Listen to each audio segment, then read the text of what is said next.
കുറച്ച് നാളുകൾക്ക് മുൻപ് വിഷ്ണുവിൻ്റെ ഓർമ്മയിലുണ്ടല്ലോ, നിങ്ങളൊക്കെ നേരിട്ട് കണ്ടതല്ലേ, വിനേഷ് ഫോഗട്ടിനെയൊക്കെ ഇങ്ങനെ പെൺകുട്ടികളുടെ അഭിമാനത്തിന് വേണ്ടി തെരുവിലിറങ്ങി വന്നപ്പോൾ അവരെ ആ തെരുവിലൂടെ വലിച്ചിഴച്ചു കൊണ്ടുപോയതാണ്. ആ പാവം പിടിച്ചവർ അവർക്ക് കിട്ടിയ മെഡലുകൾ ഗംഗയിൽ ഒഴുക്കാൻ വേണ്ടി പോയവരാണ്.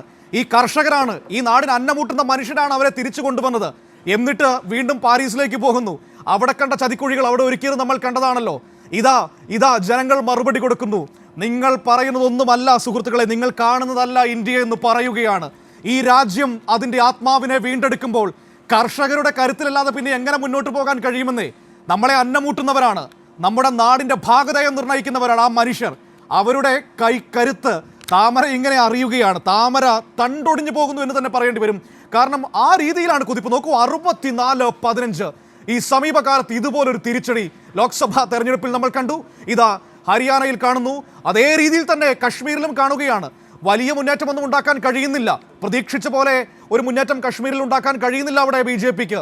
കശ്മീരിലും കാര്യങ്ങൾ 45-29 എന്ന രീതിയിൽ തന്നെയാണ്. കേവല ഭൂരിപക്ഷത്തിന് അരുകയാണ് NC സഖ്യം. പക്ഷേ ഈ പറയുന്നത് പോലെ സ്വതന്ത്രരുടെ ഒരു സാധ്യത BJPക്ക് മുന്നിൽ നിൽക്കുന്നുണ്ട്. അവരത് മുതലെടുക്കാൻ നോക്കുന്നതുമുണ്ട്.